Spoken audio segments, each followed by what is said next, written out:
Hello, আসসালামু আলাইকুম। কেমন আছেন সবাই? আজ বের হলাম বাইসাইকেল নিয়ে। ওয়েদারটা ভালোই লাগতেছে।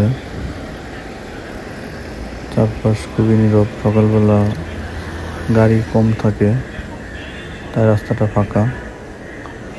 আর এই রাস্তাটা খুবই সুন্দর লাগে।